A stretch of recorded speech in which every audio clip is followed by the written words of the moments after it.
This video is about my experiences as a former obese person. For those that know me, they would have known that I was morbidly obese when I was early teens. And because of this, I went through a lot of difficulty psychologically.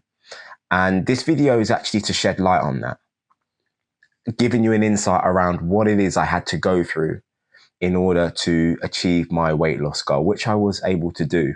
Now, by no means is this a step-by-step process around how to lose weight. That's not what this video is about. It's more around gathering and understanding around psychologically what I had to go through. And the reason I kind of give that disclaimer is because a lot of the behaviors you're going to hear in this video are very, very dangerous. I had a bad relationship with food and I made certain decisions that I would not advise anybody to do. So this is not a step-by-step guide, but more of an understanding around what I was thinking at that time. And so let's get into it. About 15 years ago, when I was about 13, 14 years old, I weighed about 14 and a half to 15 and a half stone. Now that's relatively big. And just to put some perspective on that, in my school, we had to wear a blazer, shirt, of course, trousers. And when it came to the blazers, my mother had to look at custom made blazers because the biggest size that they had for children within my age group didn't fit me. And it was either because my chest was too broad or my back was too big or maybe my arms were too big. It didn't fit me. And so we actually had to look at alternative options around getting it tailored to my size. So that's just kind of giving you some perspective of, where I was at when I was 14. And, I went through a lot of hardship. And especially when you go through school, boys' school, you're going to notice people are going to make certain remarks about you, certain jokes are going to be made about you. And that's something that you had to take, in the early noughties. And this is something I did take, but it always had an effect on me personally. I didn't show it, but it affected my esteem. It affected my confidence. It affected so many areas of who I was as a person. And I didn't realize that until actually at the end of my journey when I look back to see where I'm at now and actually what I had to go through. But just a bit of background, I was a kid that used to binge on everything. Crisps, drinks, sweets. I did very little activity, watching movie box sets, series, tape, bus, everywhere. Never really used to walk. I was a very inactive kid. And coming from a Caribbean household, we used to eat a lot as well. It's not all Caribbean households, but it was my household. We were all quite a big family. And I had tried many different diets and fasting and different ways of keto, trying to lose weight. And in every single one of my endeavors to do that, I would inevitably fail. I would go on it for about 3 or 4 days, a week max, and then suddenly I'd have a little bit of a lapse where I might have a chocolate bar. And I had this tendency to, the minute I felt as if I let myself down, I'd then go and binge whatever it was. I'd eat everything, clear out the refrigerator. And then I would go back into that old cycle of eating a lot of food with very little activity. Now, I did this many times over the years, and there was one specific day that I remember where my life changed.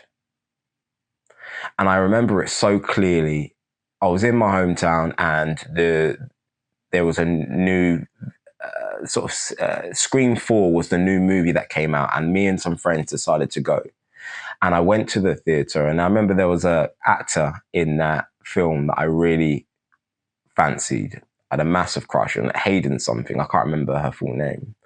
But I had a massive crush on her. And I've seen her many times before, but I knew she was in this movie. And as you do as a young teenage boy, went to see that movie.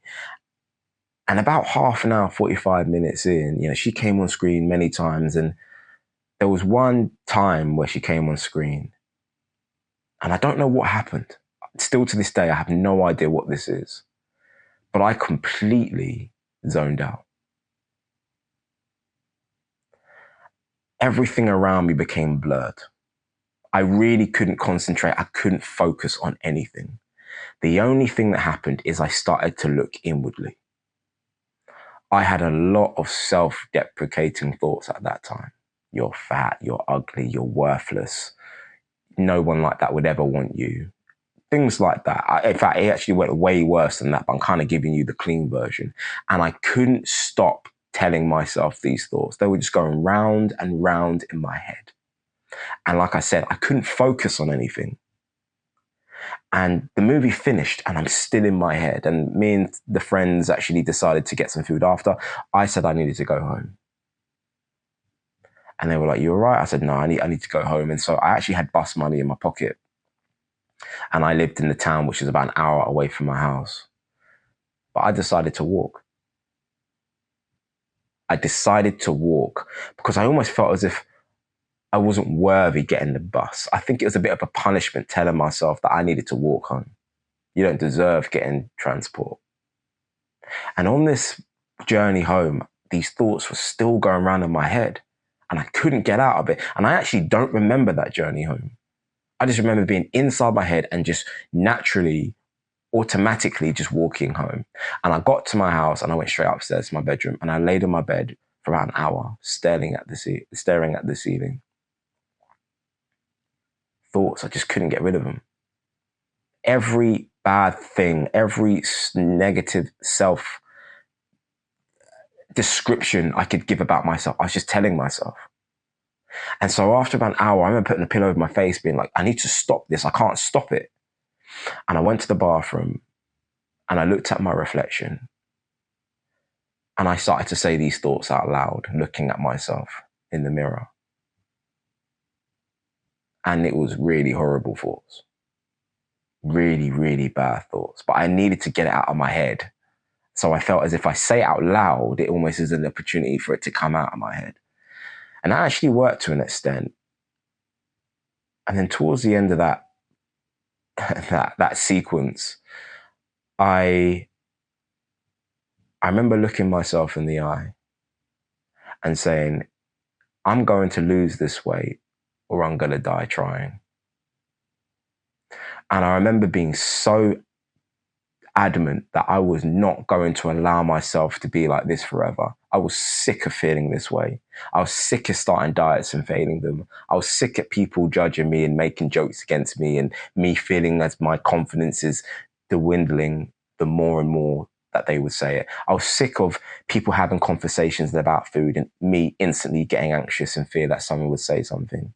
I was sick of when my school used to bring in like pizza, like festive, around Christmas and at the end of the year, bringing pizza for everyone to enjoy, leaving at the front and then kind of encouraging people to go and take slices as and when they wanted food. And me feeling sick to my stomach in fear that knowing that walk towards that table, I was going to get a remark.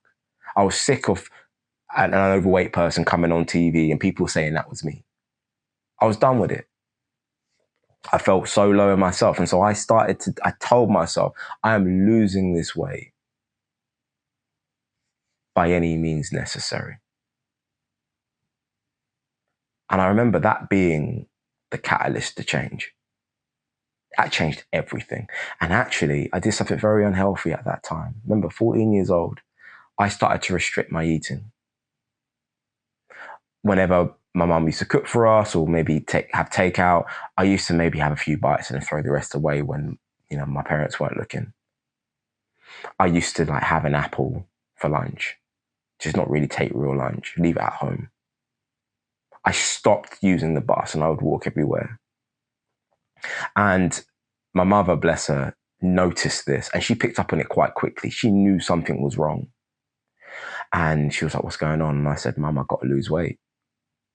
You know how mothers do. They'll say, "You look great," and all these things. I wasn't believing that anymore. I said, "Mum, I need to lose weight. This is not what I want to be. I'm sick of feeling this way." And I remember her face. She kind of realized. She was like, "Okay, what do you need from me?" Now, God bless her. She used to give me alternatives. So whenever she'd make food, she'd fill my food out of veggies. Whenever we get takeout, she'd get me like a meal deal from Tesco. Again, it's not the most nutritious food, but she made those steps to give me a bit more of a healthier lifestyle. But that wasn't enough for me. I still was restricting my eating. I still wasn't eating that well. I was feeling sick because I wasn't eating, but I refused food at that time.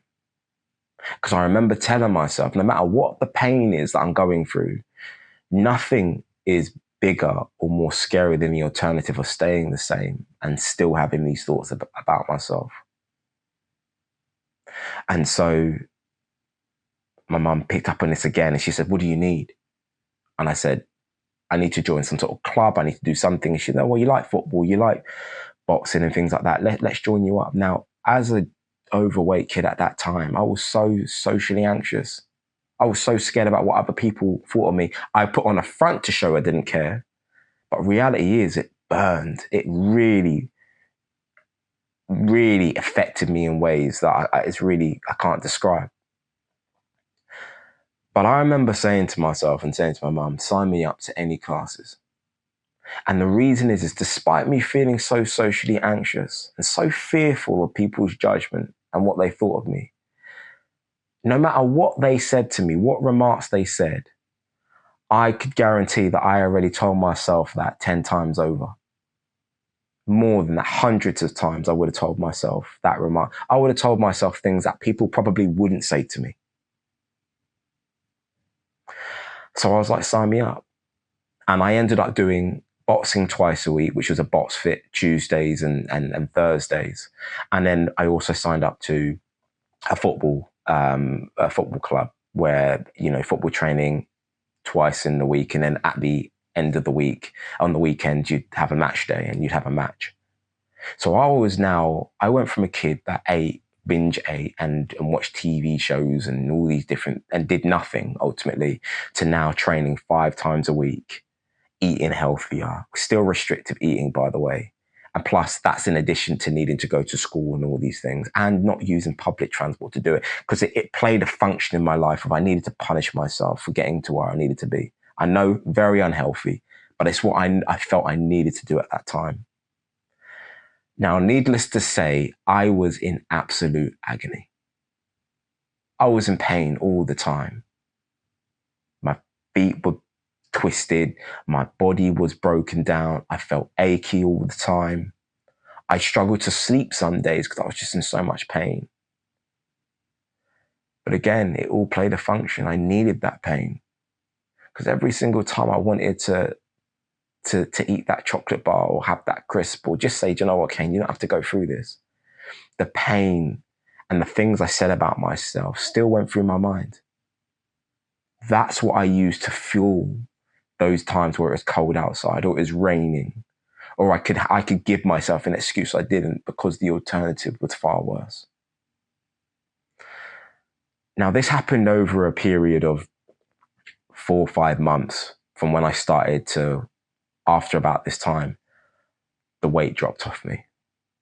I went from 15 and a half, 14 and a half stone, somewhere in between there, to about 9 and a half stone. It dropped off me in about 3 or 4 months. It was really quick, maybe even 5 months. And all the clothes that I had didn't fit me anymore. And the reason I'm sharing this story is, again, not to show you how to lose weight, but to kind of give you insight into the psychology behind that. What was that? I still have no idea what that was. I was so adamant and determined to lose weight, but I was willing to die for the cause. I was getting it done one way or another. And now over the years, I'm almost 30 now, so I filled out. I'm now eating a lot better. As in my previous videos, I've said I picked up mixed martial arts. I'm now really into fitness. But it's had to start from somewhere. And I always say that anybody that might be watching this, that's gone through this journey, I'd love to hear your thoughts and how you did it in the comment section, but also someone that might be still going through this journey. It's about mindset. The hardest part of what I found actually was overcoming the mindset. Regardless of all the physical activity that I did, I needed to overcome the mindset of, regardless of what happens, I need to do this. It became, I was obsessed with doing it. And so the idea of me being obsessed just highlighted to me what is needed to make that change in your life. That pain we always turn away from, and we tell ourselves, I don't want to feel it. But actually, if you harness that, that can be your secret weapon. And I take that experience of what I went through when I was 14 years old, and I've used that in other areas of my life. And I've always used that work ethic, used that mindset. I mean, now I'm a qualified therapist. I'm qualifying as a coach. And I've used that mindset that I had created and all those trials and those tribulations that I went through to help me craft out where I am today. And I'm going to continue using it. And then whenever an interview comes up or something scary comes up, I always think back to that past self. I can do it. And I'm going to do whatever means necessary to do it. And so, yeah, I just wanted to bring this to kind of give you an indication around needing to tackle the internal before we go on the external. And that no matter how many times that you say that you haven't been able to do it or you quote unquote failed, keep going. Keep going. And this isn't anything in life, keep going. Because it's going to help you and eventually you're going to achieve it. And that's what's going to be your new secret power. If this is something that you've experienced over, please do let me know. I'm really interested to hear. Of course, if you like the video, like the video. But as always, until next time.